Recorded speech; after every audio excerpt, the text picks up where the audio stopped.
11 number হচ্ছে optimistic মাইন্ডসেটের অধিকারী ছিলেন, অপটিমিস্টিক, প্যাসিমিস্টিক ছিলেন না, মানে ইতিবাচক চিন্তা করতেন সবসময়। সবসময় কি চিন্তা করতেন? আপনি আজকের এই হলরুমের কিছু ভুল ধরতে পারবেন না? যদি বলে যে কয়েকটা ভুল ধরেন, বলবেন যে এই সমস্যা, সাউন্ডের সমস্যা, ওইদিকে এটা নাই, ওইদিকে এটা নাই, এটা হচ্ছে ভুল। আপনি প্যাসিমিস্টিকটা ধরলেন। এবার যদি বলা হয় আজকের এই প্রোগ্রামের কয়েকটা পজিটিভ দিক বলেন, তখন আপনি কিন্তু কয়েকটা পয়েন্ট বের করতে পারবেন যে এটা ছিল একটা ইতিবাচক দিক, এই প্রোগ্রামের এটা ছিল একটা পজিটিভ দিক। তো রাসূল সাল্লাল্লাহু আলাইহি ওয়াসাল্লাম ওই পজিটিভ দিকগুলোতে ফোকাস করতেন।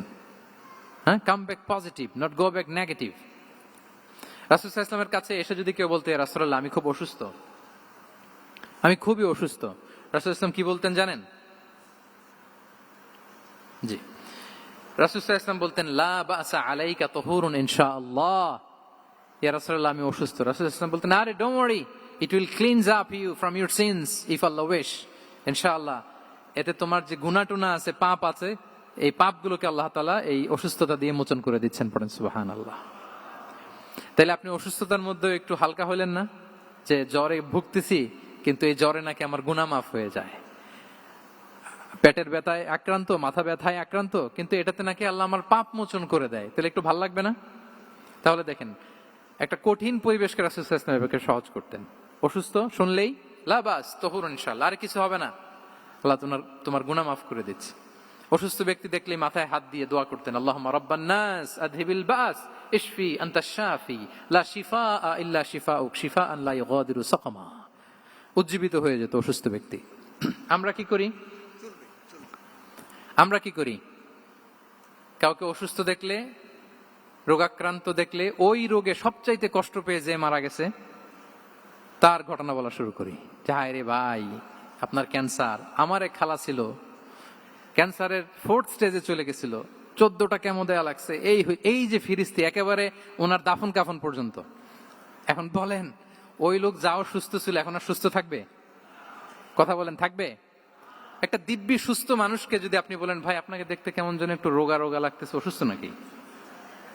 এরপরে প্ল্যান করে ধরেন আপনি বললেন, উনি আবার ওদিকে যাওয়ার পরে আরেকজনকে প্ল্যান করে বলতে বললেন, বললো ভাই ব্যাপার কি, চেহারাটা কেমন শুকনা শুকনা। এরকম 5 জন বলার পরে ওই বিকেলে কাঁথা গায়ে দিয়ে শুয়ে ফেলবে বিছানায়। তো আপনি অসুস্থ এমনি বানায় ফেলছেন।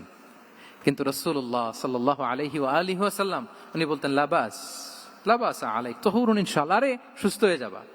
এজন্য দেখতে গেলে আপনি উৎসাহিত করবেন, বলবেন আরে ভাই আপনার তো খুব সুস্থ লাগতেছে। কে বলছে আপনি অসুস্থ? অসুস্থতার কোনো ছোঁয়াই তো আপনার মধ্যে নাই। হ্যাঁ, you are looking very fine, চমৎকার লাগতেছে আপনার, কে বলছে তো ভালো হয়ে যাচ্ছেন। এটা বললে উনি আশা পায়। আর আপনি যদি ওই রোগে সবচেয়ে কষ্ট পেয়ে যে মারা গেল, এই ঘটনা যদি ওনারে শোনান, উনি বাঁচবে বলেন? তাহলে আমরা মানুষকে উৎসাহিত করব, অপটিমিস্টিক হব, প্যাসিমিস্টিক হব না। এবার বলুন হুনাইনের যুদ্ধে, কুইজ, হুনাইনের যুদ্ধ কত হিজরিতে হয়েছিল? ওয়ালটন এখন দেশের সীমানা পেরিয়ে পৌঁছে গিয়েছে 50টিরও বেশি দেশে। ওয়ালটন, ঘরে ঘরে বিশ্বজুড়ে। অষ্টম। হ্যাঁ, মাত্র 2-4 জন বলতেছে। আমাদের ওই যে হাসানা ফাউন্ডেশনের একটা সিরা অলিম্পিয়াড চলতেছে, এটাতে অংশগ্রহণ করতে হবে আপনাদের। আমরা প্রতিদিন একটা করে কুইজ জানান দিচ্ছি মানুষদেরকে, একেবারে সব মুখস্থ হয়ে যাবে ইনশাআল্লাহ। তাহলে 8ম হিজরিতে হাওয়াজিন বনু সাকিব গোত্রের বিশাল ব্যাটালিয়ন নিয়ে ওরা আসছে, এবং ওরা আসছে যে আমরা শুধু একা যাব না, আমাদের স্ত্রী বাচ্চা কাচ্চা, আমাদের যার ঘরে যত সম্পদ আছে সব নিয়ে মরুভূমিতে যাব। এটা নিয়ে যাব কেন? সবার মধ্যে যেন ইন্সপিরেশন আসে যে যদি আমরা হারি, আমরা সব শেষ, আমাদের সম্পদও নিয়ে যাবে। আর এগুলো রক্ষার জন্য হলেও মুহাম্মদের বিরুদ্ধে আমাদেরকে জয়লাভ করতে হবে। কি টেকনিক দেখেন।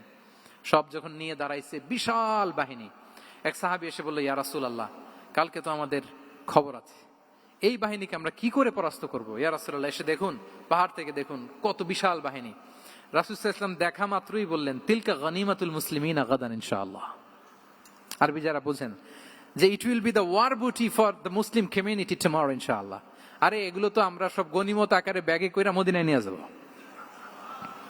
এই যুদ্ধে জয়লাভ করে যা আছে এগুলো উটে করে ওয়ার বুটি হিসেবে মদিনায় নিয়ে যাব। বলার সাথে সাথে সাহাবীদের সব ভয় দূর হয়ে গেল, আবার প্রাণ ফিরে পেলেন, সজীব হয়ে উঠলেন, উজ্জীবিত হলেন।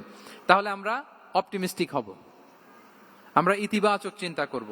এবং ইসলাম আল্লাহ তাআলার ব্যাপারেও আমাদেরকে ইতিবাচক ধারণা রাখতে উৎসাহিত করে। হাদিসে কুদসিতে আল্লাহ বলেন আনা ইনদা যান্নি আবিদি বি, আমার বান্দার নিকট আমি তেমন, আমার বান্দা আমার ব্যাপারে ঠিক যেমন ধারণা করে। আপনি যদি ধারণা করেন আল্লাহ দয়ালু, ঠিক আল্লাহ তাআলাকে দয়ালু পাবেন। এখন বলেন আল্লাহর ব্যাপারে কার ধারণা কেমন? আল্লাহ তাআলা খুব প্রতিশোধ পরায়ণ না? প্রচন্ড রাগী, আমাদের সবাইকে জাহান্নামে দেওয়ার জন্য বসে আছেন না? তাহলে কি ধারণা বলেন তো?